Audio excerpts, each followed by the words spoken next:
चलिए, रूपा आनंद जी का किस्सा हम यही समाप्त करते हैं। और इन्होंने कितना सच बोला, कितना झूठ बोला, और जितना इन्होंने सच बोला उस सच के आधार से वो कल्कि अवतार कौन है, वो महापुरुष कौन है, वो संत कौन है, वो तारणहार मुक्तिदाता जगत गुरु कौन है, ये देखने वाले अपने आप निर्णय कर लेंगे। अगले भविष्य वक्ता की तरफ हम बढ़ते हैं, जो बहुत ही जाने माने हैं। अखंड भारतवर्ष नाम के यूट्यूब चैनल पे जिनकी बहुत सारी भविष्यवाणियां हैं, जिनको गुरु माता श्रवण बाला के नाम से जाना जाता है। तो माता जी क्या अपने भविष्यवाणियों में कह रही है, क्या जिक्र कर रही हैं, आप जी भी थोड़ा ध्यान से सुनिए। और फिर माता जी की भविष्यवाणियों के आधार से परमपिता परमेश्वर सतगुरु रामपाल जी महाराज जी के द्वारा बख्शिश बुद्धि से, तत्व ज्ञान आधार से साथ साथ विश्लेषण भी करते रहेंगे।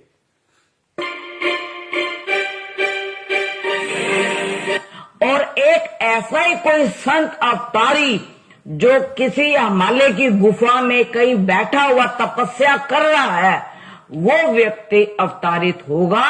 वो ऐसा ही कोई महापुरुष दिव्य शक्ति अवतारी जो हिमालय की गुफाओं में बैठा हुआ तपस्या कर रहा है, वो प्रकट होगा। अब इनको हिसार जेल हिमालय की गुफा दिखाई दे रही है, क्योंकि ये लोग स्पष्ट नहीं देख सकते, क्योंकि गुरुदेव, क्योंकि जेल क्या होती है, जेल कैसी होती है, और जेल एक गुप्त स्थान होता है।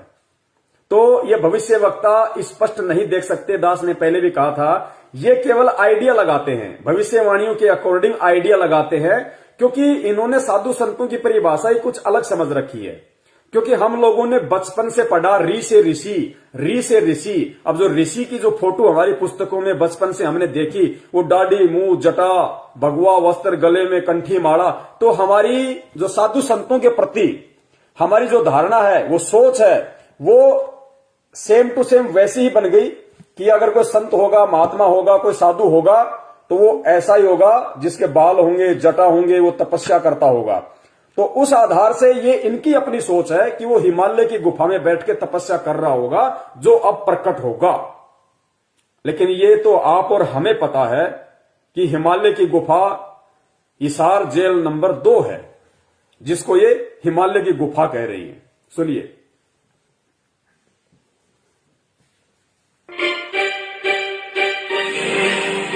और एक ऐसा ही कोई संत अवतारी जो किसी हिमालय की गुफा में कहीं बैठा हुआ तपस्या कर रहा है, वो व्यक्ति अवतारित होगा। वो आप पे हाथ रखे, मेरे पे हाथ रखे, किस पे। कहते हैं संत अपने शिष्य को खुद ढूंढता है, शिष्य कभी नहीं ढूंढ सकता अपने गुरु को। गुरु को मालूम होता है कि ये मेरा शिष्य बनने के लायक है। तो इसी प्रकार से मैं आपको बता रही हूं कि ऐसा संत पुरुष अवतारी होगा, क्योंकि शनि जो है सन्यासी है और ये अपनी राशि पे आ रहा है। ये आने वाले सालों के अंदर ऐसे सत पुरुष को हमारे सामने खड़ा करेगा। ऐसे सत्य पुरुष को देखो, परमात्मा ये शब्द भी इनके मुख से निकलवा रहे हैं। सत्य पुरुष कभी तपस्या नहीं करता। ये जो तप है, जो ब्रह्मा जी के कारण लोकवेद में आया है, और परमात्मा कहते हैं कि जो आदमी तप करता है, तपस्या करता है, गुफाओं में, कंदराओं में, अपने शरीर को जो आदमी तप करके कष्ट देता है, भक्ति विधान शास्त्र क्या कहते हैं, तप से राज राज मदमानम जन्म तीसरे शुक्र समानम। तप करने वाला व्यक्ति तप की कमाई से राजा बनता है। राजा बनके वो इतने कुकर्म, इतने पापकर्म कमाता है, क्योंकि जैसे देश का राजा है, देश का राजा बन गया मतलब देश की सुरक्षा और रक्षा की गारंटी उसके हाथ में। तो देश में तो जानवर भी आते हैं, देश में इंसान भी आते हैं, और राजा का धर्म होता है सबकी रक्षा सुरक्षा करना। अब इस देश में कितने कत्ल खाने, एक साल में 7200 करोड़ पृथ्वी लोक पे रहने वाले जीवों की हत्या, और 72 अरब समुद्र में रहने वाले जीवों को काटा जाता है हिंदुस्तान में प्रतिवर्ष। तो वो पाप किसके सिर पे चढ़ रहा है? उस राजा के सिर पे। शराब के ठेके गली गली में, शराब पी के अंदर बैठे हुए 5 देवताओं को लोग दुखी करते हैं। शराब पी के फिर पत्नी की पिटाई करता है, लोगों की हत्या कर देता है। वो पाप कर्म किसके सिर पे? कहीं कोई दंगा, कहीं कोई मारकाट, सीमाओं पे मारकाट, मरना, देश का राजा कौन है? उसके सिर पे रखे जाएंगे।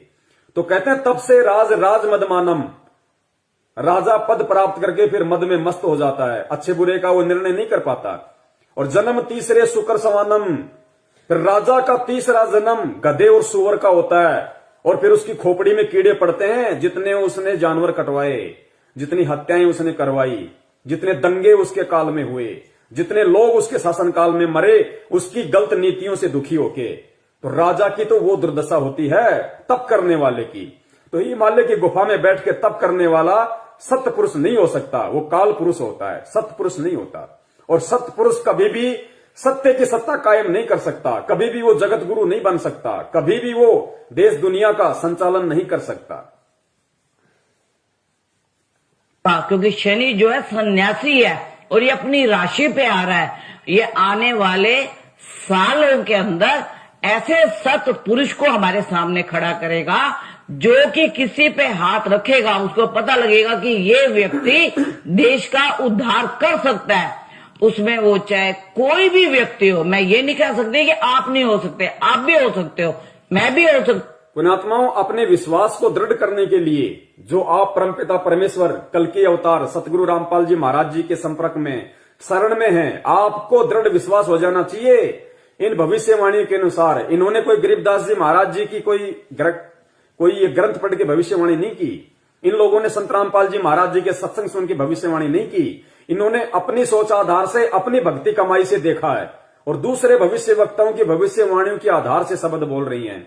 ये कह रही हैं कि वो जो अवतरित जो सत्य पुरुष होगा, वो जिसके सिर पे हाथ रख देगा वो इस देश पे राज करेगा, वो भारत देश का राजा बनेगा। जिसके सिर पे वो सत्य पुरुष जो हिमालय की गुफा में बैठ के ये हिसार की जेल को हिमालय की गुफा के रूप में देख रही है, कि वो जो सत्पुरुष होगा कौन, संत रामपाल जी महाराज, वो जिसके सिर पे हाथ रख देगा वो इस देश पे राज करेगा और देश की काया पलट के रख देगा। एक बार सुनिए दोबारा। सालों के अंदर ऐसे सत्य पुरुष को हमारे सामने खड़ा करेगा जो कि किसी पे हाथ रखेगा उसको पता लगेगा कि ये व्यक्ति देश का उद्धार कर सकता है। उसमें वो चाहे कोई भी व्यक्ति हो, मैं ये नहीं कह सकती कि आप नहीं हो सकते, आप भी हो सकते हो, मैं भी हो सकती हूँ, कोई तीसरा आदमी भी हो सकता है। वो जिस पे हाथ रखेगा वही व्यक्ति इस पूरी भारत की काया को पलट देगा और भारत सोने की चिड़िया दोबारा से कहला। अब यहां पे आप जी थोड़ा सा ये देखिए, परमपिता परमेश्वर सतगुरु रामपाल जी महाराज जी के कर कमलों द्वारा लिखित यथार्थ भक्ति बोध, हम जो तीनों समय की आरती करते हैं, छोटी पुस्तक है, ये उसका अनुवाद है, ये बड़ी पुस्तक है यथार्थ भक्ति बोध। इसमें परमात्मा ने आरती के श्लोकों का, दोहों का, चौपाइयों का हिंदी में सरलार्थ किया हुआ है। तो आप यथार्थ भक्ति बोध के पेज नंबर 151 पे जाइए। 151 पेज नंबर पे परमेश्वर की वाणी है, पेज नंबर 151। 151 पे वाणी संख्या है 110। और परमात्मा ने क्या लिखा है संत रामपाल जी महाराज जी ने यहां पे, साहेब तख्त कबीर खवासा दिल्ली मंडल लीजे वासा।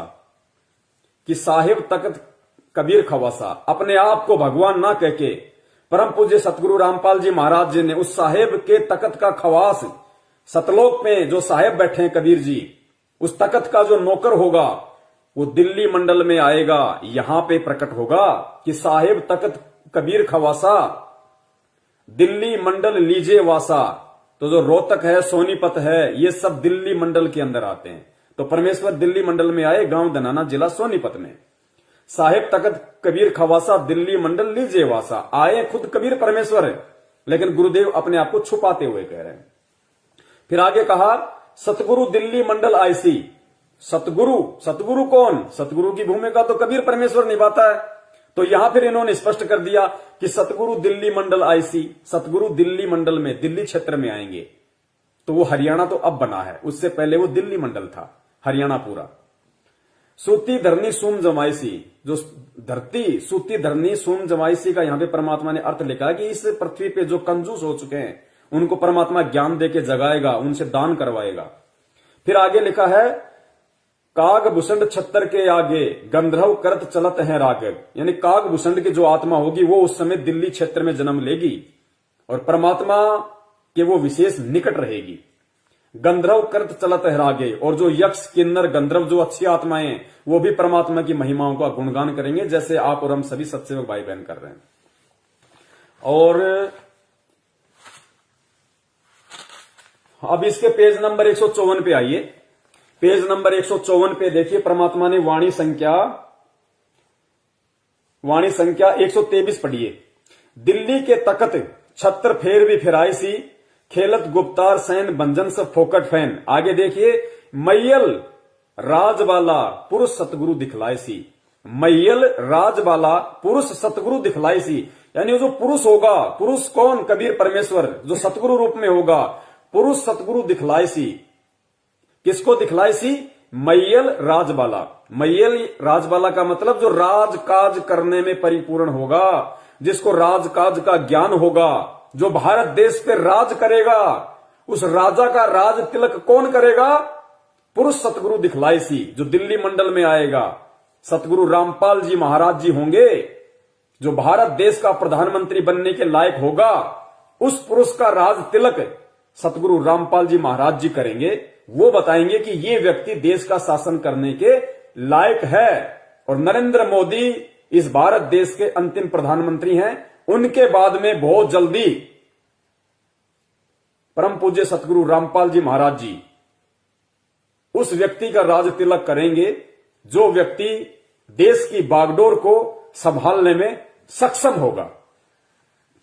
और नरेंद्र मोदी जी और परम पूज्य सतगुरु रामपाल जी महाराज जी के द्वारा उस व्यक्ति का राज तिलक करना, इस बीच में बहुत भयंकर विनाश होना है, बहुत भयंकर तबाही आनी है। जिस विनाश की बातें भविष्यवाणियों में की गई हैं, जिस तांडव की भविष्यवाणियां की गई हैं कि 15-15 कोस पे आदमी दिखाई नहीं देगा।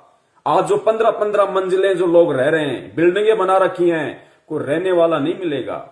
जो भगत सोचते हैं मैं मकान बनाऊं, खाली पड़े रहेंगे। खाली 50-50 हजार एकड़ के मालिक बन जाना, उस समय कोई नहीं पूछेगा, कुत्ता नहीं रहेगा।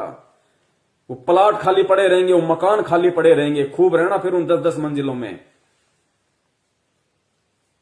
तो मोदी जी के हटने से पहले और उस व्यक्ति के राजा बनने के समय का जो अंतराल है, जो बीच का जो संधि है, उसमें भयंकर विनाश है। ये आगे भविष्य वक्ताओं ने, मैं अपनी तरफ से नहीं कह रहा, मैं दो कौड़ी का जीव, मैं कुछ नहीं जानता, लेकिन जो भविष्यवाणियां आगे आप पढ़ेंगे उनमें सारा जिक्र है। और उन्हीं भविष्यवाणियों को सत्य साबित करती है परम पूज्य परमेश्वर सतगुरु रामपाल जी महाराज जी की वाणी।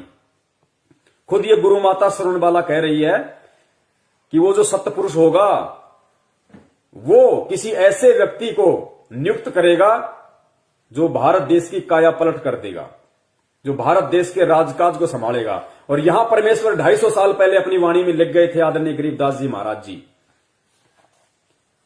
कि दिल्ली के तकत छत्र फेर भी फिराई सी, खेलत गुप्तार सैन भंजन से फोकट फैन। ये गुप्त संकेत बताया परमात्मा ने। खेलत गुप्तार सैन यानी संकेत, मैयल राजवाला पुरुष सतगुरु दिखलाई सी। इसका अनुवाद देखिए क्या किया परमात्मा ने। आप लोग पढ़िएगा, जिन जिन के पास ये पुस्तक है, यथार्थ भक्ति बोध, पेज नंबर 154, वाणी संख्या 123।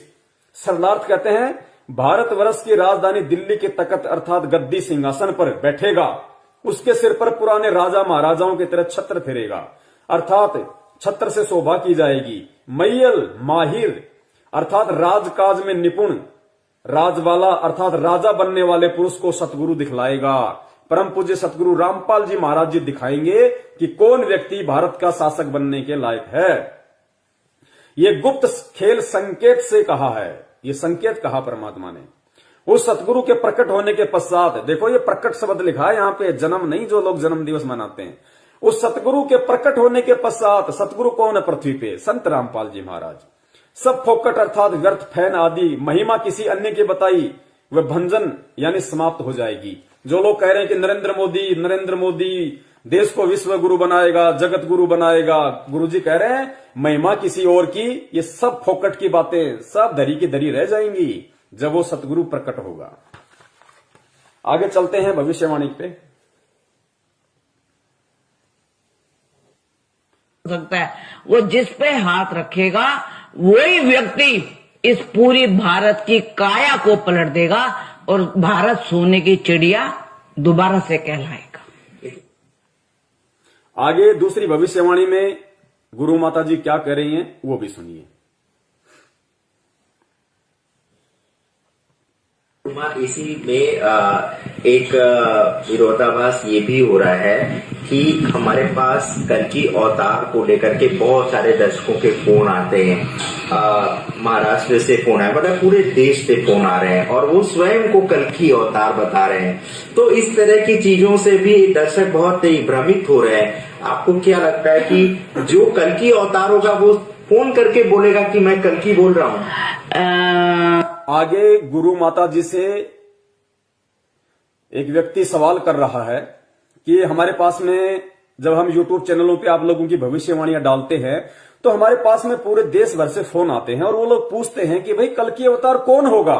सब लोग कहते हैं कि वो कल्कि आ गया, आ चुका है, जन्म ले चुका है, वो प्रकट हो चुका है, अपना काम शुरू कर चुका है, लेकिन वो है कौन, कहां है, हम उसकी कैसे पहचान करें। और बहुत सारे लोग ये कहते हैं कि मैं ही कल्कि हूं, वो अपने आप को ही वो कल्कि बता रहे हैं कि हम कल्कि हैं, हमारे को पूजो, हमारे को मानो। तो लोग कहते हैं कि हम किस पे विश्वास करें। तो राजमाता जो गुरु माता जो है ये शरणबाला, ये क्या जवाब दे रही हैं अपनी भविष्यवाणी के आधार पे। ये कह रही हैं कि कोई भी व्यक्ति ये नहीं कहेगा कि मैं कल्कि हूं, यानी जो कल्कि होगा, जो सुप्रीम आएगा इस समय, जो दुनिया का तारणहार होगा, जो मुक्तिदाता होगा,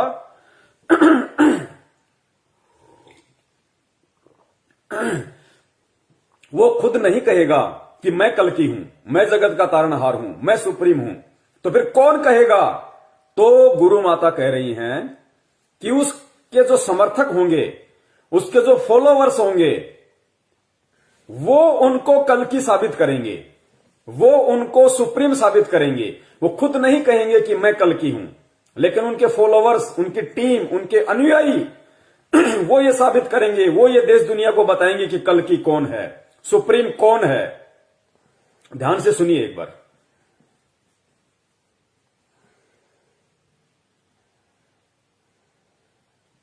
करके बोलेगा कि मैं कल्कि बोल रहा हूं। शेखर जी, मैं आपसे एक बात पूछती हूँ कि शरीर तो आप ही का है, आप अपनी आत्मा को देखते हो?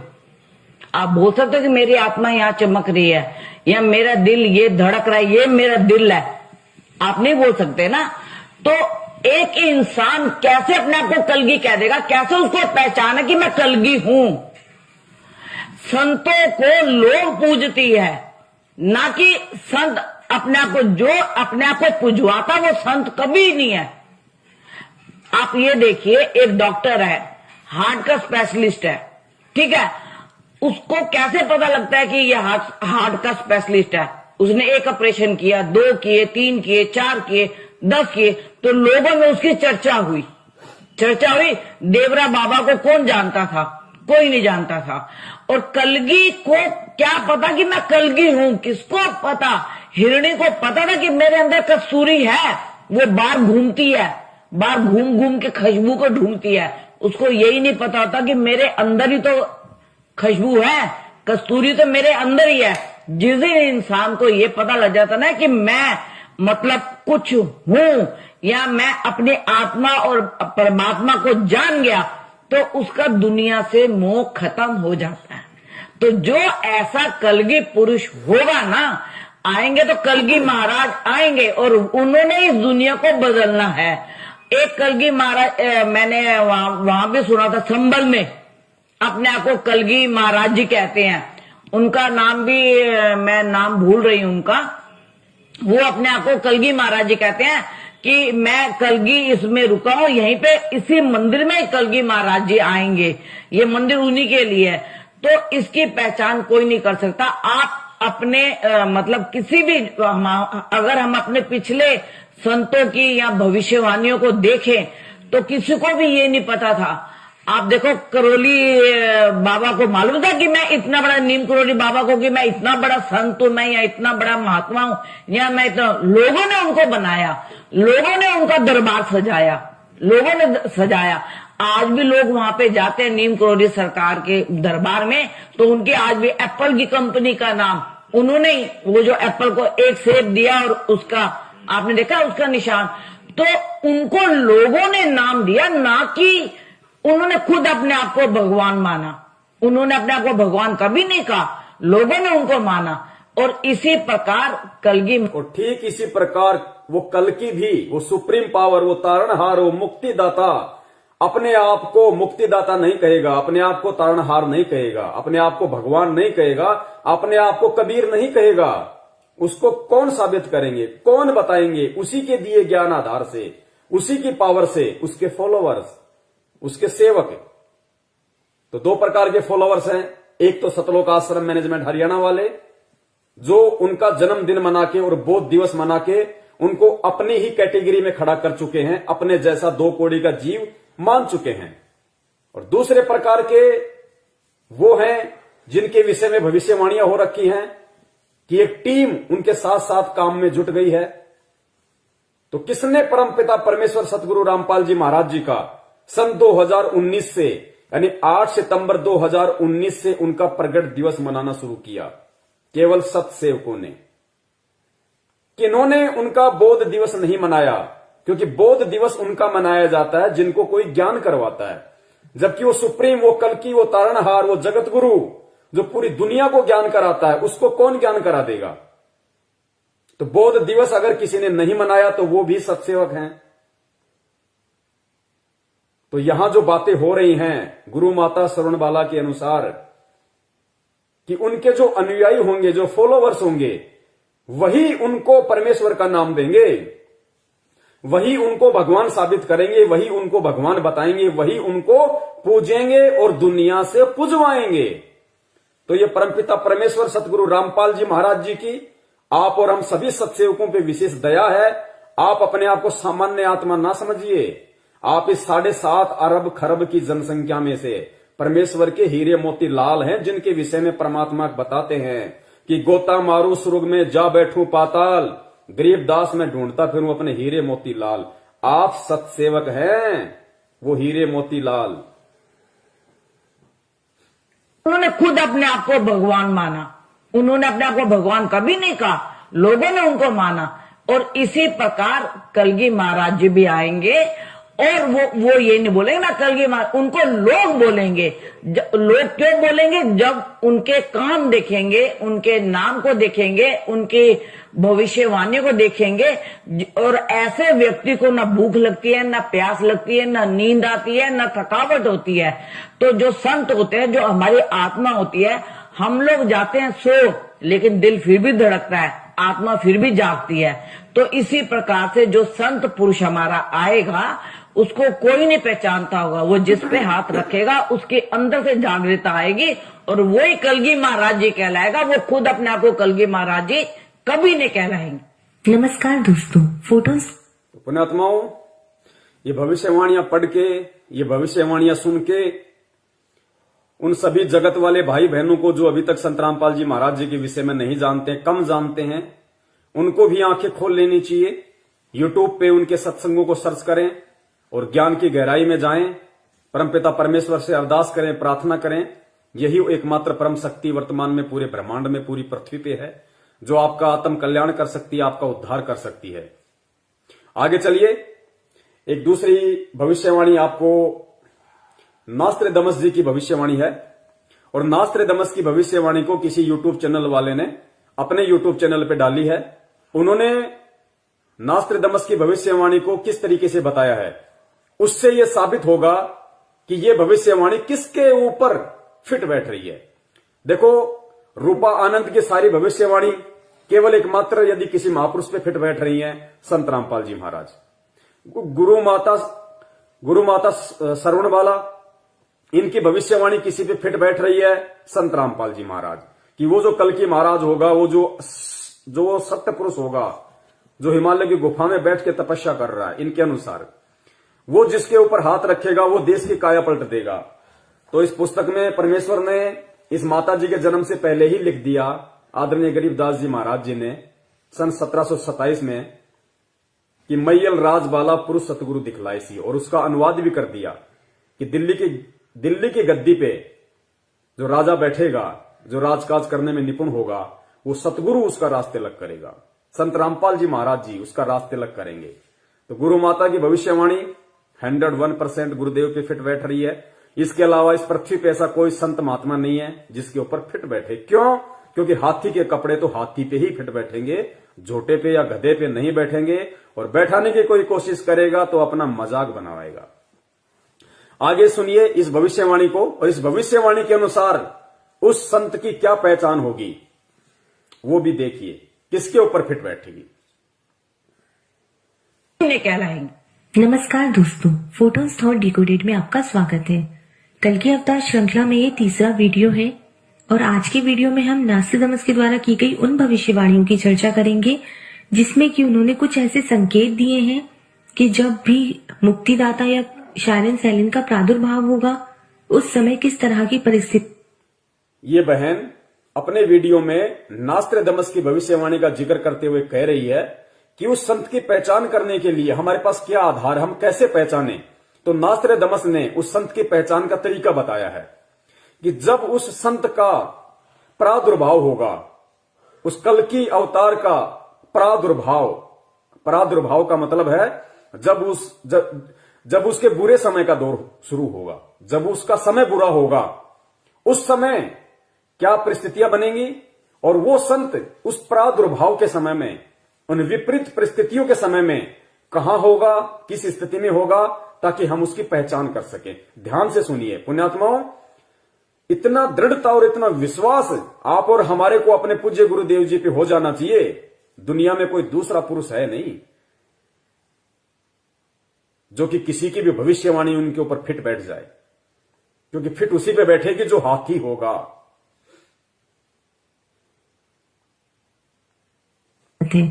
कल की अवतार श्रृंखला में ये तीसरा वीडियो है और आज के वीडियो में हम नास्ट्राडामस के द्वारा की गई उन भविष्यवाणियों की चर्चा करेंगे जिसमें कि उन्होंने कुछ ऐसे संकेत दिए हैं कि जब भी मुक्तिदाता या शायरन सैलिन का प्रादुर्भाव होगा उस समय किस तरह की परिस्थितियां हमारे समक्ष बनेंगी।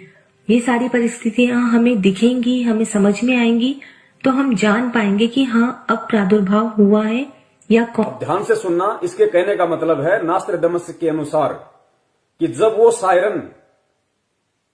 सायरन का प्रादुर्भाव होगा, उस सायरन का जब बुरे दौर का समय चल रहा होगा, तो देश में कैसी परिस्थितियां होंगी, जनता और सरकार के बीच में कैसी परिस्थितियां होंगी। उस समय वो सायरन कहां होगा, कहां बैठा होगा। ध्यान से सुनना, परम पूज्य गुरुदेव रामपाल जी महाराज जी पे और हिसार जेल पे एक्यूरेट फिट बैठ रही है की परिस्थितियां हमारे समक्ष बनेंगी। जैसे संकेत दिए हैं कि जब भी मुक्तिदाता या शायरन सैलिन का प्रादुर्भाव होगा उस समय किस तरह की परिस्थितियां हमारे समक्ष बनेंगी। ये सारी परिस्थितियां हमें दिखेंगी, हमें समझ में आएंगी, तो हम जान पाएंगे कि हाँ अब प्रादुर्भाव हुआ है या कौन है मुक्तिदाता। सेकेंड प्रोफेसी मैंने ली है सेंचुरी फर्स्ट का quatrain 84। The moon hidden in deep shadows, her brother passes with rusty colour or her brother becomes bright red in color. The great one hidden for a long time under the eclipses, iron will cool in the bloody wound. यहाँ पर जो बात की गई है, यहाँ पर चंद्र ग्रहण और सूर्य ग्रहण की बात की जा रही है और ऐसे चंद्र ग्रहण और सूर्य ग्रहण जो कि लगातार हो रहे हैं। अगर नास्ट्राडामस की भविष्यवाणी को समझना है तो एक बात समझना बहुत जरूरी है कि जब भी वो चांद और सूरज की बात करते थे तो उसे जनतंत्र और राजतंत्र मतलब रिपब्लिक और मोनार्की के जनता और सरकार, जनतंत्र और राजतंत्र से जोड़ के देखा जाता था जब भी नास्ट्राडामस चंद्र ग्रहण और सूर्य ग्रहण की बात करते थे, क्योंकि भविष्यवाणियों में संकेत होते हैं।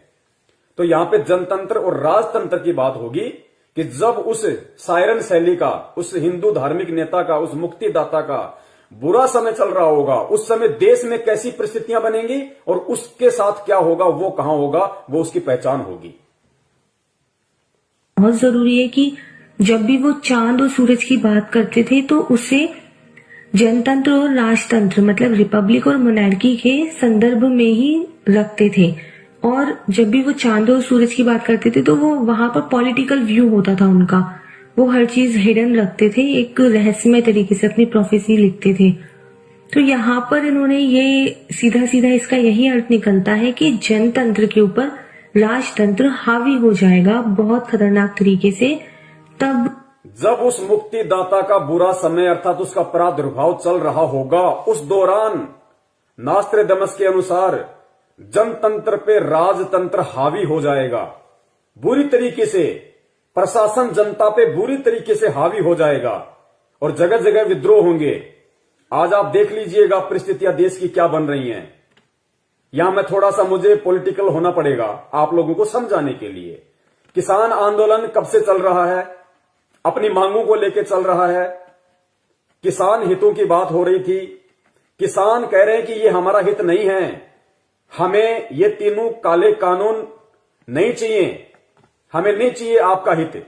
लेकिन सरकार जबरन किसानों पे थोपना चाह रही है। सरकार और किसानों के बीच में कितनी जबरदस्त बहस हो रही है, कितनी जबरदस्त नौटंकी चल रही है, पूरी देश दुनिया देख रही है।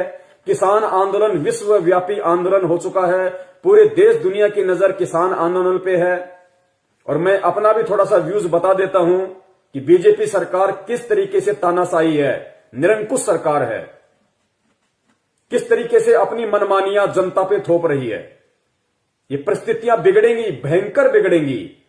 हॉलैंड के इजराइल के भविष्यवक्ता कीरो ने तो यहां तक कह दिया कि आने वाले समय में 21वीं सदी के प्रथम में यानी वर्तमान जो समय चल रहा है, भारत देश में अधिकांश राज्यों में राष्ट्रपति शासन लागू हो जाएगा। यानी हमारे देश में जितने भी 29 या 30 जो राज्य हैं उनमें से ज्यादातर में राष्ट्रपति शासन लागू होगा, मिलिट्री शासन, गृह युद्ध होगा, सीमाओं पे युद्ध होगा, भयंकर तांडव मचेगा। जब उस सायरन संत का, उस मुक्तिदाता का प्रादुर्भाव चल रहा होगा, जब उसका बुरा समय का दौर चल रहा होगा, तो ये परिस्थितियां होंगी देश की कि प्रशासन पूरी तरह से तानाशाह हो जाएगा, राजतंत्र जनतंत्र पे हावी हो जाएगा। आज देश की परिस्थितियां क्या हैं आप लोगों को अच्छे से पता है। यही अर्थ निकलता है कि जनतंत्र के ऊपर राजतंत्र हावी हो जाएगा बहुत खतरनाक तरीके से। तब जो है मुक्तिदाता जो है वो छिपे रहेंगे कहीं एक जगह पर। तब वो मुक्तिदाता छिपे रहेंगे किसी एक जगह पे। कौन सी जगह है आप लोग अच्छे से समझ गए होंगे, हिसार जेल। सन 2014 से वो परमात्मा छुपा हुआ है, हिसार जेल में बैठा हुआ है गुप्त रूप से, क्योंकि ये भविष्यवक्ता स्पष्ट नहीं बता सकते, वो कहीं छुपा होगा। अगर गुरुजी खुले में होते तो सत्संग करते, लेकिन छुपने का मतलब है वो साइलेंट रहेगा, ना सत्संग करेगा, ना किसी से मिलेगा, साइलेंट रहेगा और जनतंत्र पे राजतंत्र हावी हो जाएगा। दोनों बातें एक्यूरेट, फिट। पुण्यात्माओं, 4 घंटे से ज्यादा एक बार में लाइव नहीं चलता, तो अभी टाइम होने वाला है 4 मिनट के बाद में। उसके बाद में ऑटोमेटिक ये डिस्कनेक्ट हो जाएगा और उसके बाद दास दोबारा से लाइव आएगा। तुरंत आप लोग ज्वाइन हो जाइए, क्योंकि बाकी का 1 घंटे के आसपास का वीडियो और है, तो उसको भी आप पूरा देखना, फिर दोनों को ज्वाइंट कर देंगे बाद में। और शंका समाधान आप फेसबुक पे हिंदी में लिखेंगे शंका समाधान पवन दास के साथ, तो आपको ये वीडियो वहां मिल जाएगा। तब जो है मुक्तिदाता जो है वो छिपे रहेंगे कहीं एक जगह पर, गुप्त स्थान पर रहेंगे वो, जहां से कि वो पूरे ग्रहण के टाइम, ग्रहण यहाँ पर यही है, राजतंत्र के ऊपर जनतंत्र के ऊपर राजतंत्र हावी हो गया है, यही ग्रहण है नास्त्रडमस का। इस दौरान मुक्तिदाता कहीं पर गुप्त रूप से रहेंगे, पूरी अपनी दृष्टि इस घटना पर, इस पूरे सिनेरियो पर बनाए रखेंगे और एक सही समय आने पर वो हमारे समक्ष प्रकट होंगे या उनका प्रादुर्भाव हमारे समक्ष होगा। इसमें यह भी जिक्र है कि वो कहाँ पर छिपेंगे। वो ऐसी जगह पर जहाँ पर इस्पात या लोहे से संबंधित कारखाने होते हैं, वो ऐसी जगह पे रहेगा जहाँ पे लोहे या इस्पात से संबंधित कारखाने होते हैं। ये लोग सही तरीके से देख नहीं सकते, केवल आभास कर सकते हैं। तो लोहे या ये जो भविष्यवक्ता है जो नास्त्रडमस, उसको लोहे जैसा कुछ दिखाई दे रहा था। लोहा, यहां लोहे का मतलब है सलाखें। उसको हिसार जेल की वो लोहे की मोटी मोटी सलाखें दिखाई दे रही थी नास्त्रडमस को। तो वो कह रहा है कि वो ऐसी जगह होगा जहां पे लोहे या इस्पात से संबंधित काम होगा। तो वो लोहा और इस्पात, क्योंकि जेल के जो दरवाजे होते हैं, जो खिड़कियां होती हैं, वो लोहे के होते हैं, सारा सब कुछ ज्यादातर लोहे का मटेरियल होता है। तो उस समय वो कहां होगा सायरन संत? ऐसी जगह पे जहां पे लोहे या इस्पात से संबंधित कुछ होगा। तो जेल का जो गेट होता है, जेल की जो खिड़कियां होती हैं, वो कांच की नहीं होती और बहुत मोटे मोटे लोहे की होती है। तो नास्त्रदमस को अपनी दृष्टि से उस समय कुछ ऐसा लोहे या इस्पात जैसा दिखाई दे रहा था कि जब देश में ऐसी परिस्थितियां, ऐसी विकट परिस्थितियां उत्पन्न होंगी कि राजा लोग जनता पे हावी हो जाएंगे, राजतंत्र जनतंत्र पे हावी हो जाएगा, उस समय वो एक स्थान पे गुप्त रहेगा, साइलेंट रहेगा और पूरे घटनाक्रम पे अपनी दृष्टि बनाए रखेगा और ऐसी जगह रहेगा जहां लोहे या इस्पात का कुछ काम होगा। तो जेल के जो दरवाजे होते हैं, खिड़कियां होती हैं, और लोहे की होती हैं, इस्पात की, और जेल के चारों तरफ जो बाउंड्री होती है पूरी जेल पे, वो नुकीले कंटीले लोहा होता है, वायर होते हैं, कांटेदार वायर होते हैं पूरी जेल के ऊपर। तो उसको उस समय वो लोहे जैसा कुछ दिखाई दे रहा था जो उसने अपनी भविष्यवाणी में लिखा। लेकिन सत्यता उसकी भविष्यवाणी की ये है, क्योंकि परमेश्वर बुद्धि अपने उन बच्चों को देंगे जो आज उनकी शरण में है, वही समझ सकते हैं, दूसरा कोई नहीं समझ सकता।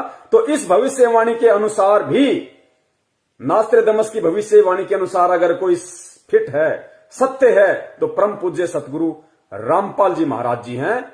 और उनके अलावा पूरी पृथ्वी पे कोई सायरन संत नहीं है, कोई मुक्तिदाता नहीं है, कोई तारणहार नहीं, कोई जगत गुरु नहीं, कोई विश्व गुरु नहीं, कोई देश को आगे नहीं पहुंचा सकता, कोई देश को जगत गुरु नहीं बना सकता। केवल परम पूज्य सतगुरु रामपाल जी महाराज जी ही पूरी दुनिया का मुक्तिदाता है। और हर भविष्य वक्ता की भविष्यवाणी 101% केवल उन्हीं के ऊपर खरी उतरेगी दुनिया में, और ऐसा कोई पुरुष, कोई व्यक्ति नहीं है जिसके ऊपर खरी उतरेगी। वीडियो का दूसरा पार्ट देखने के लिए आप जी बने रहिए, क्योंकि लाइव का टाइम एंडिंग होने वाला है।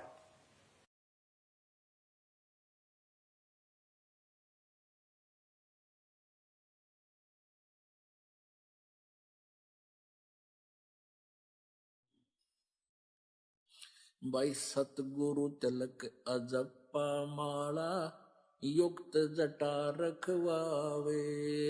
सतगुरु तिलक अजप्पा माला युक्त जटा रखवावे। जत को पीन सत का चोला भीतर बेख बनावे। जब कोई राम भगत गत पावे हो जी। जब कोई राम भगत गत पावे हो जी। भाई लोक लाज मर्याद जगत की तरण जो तोड़े बगावे। लोक लाज मर्याद जगत की।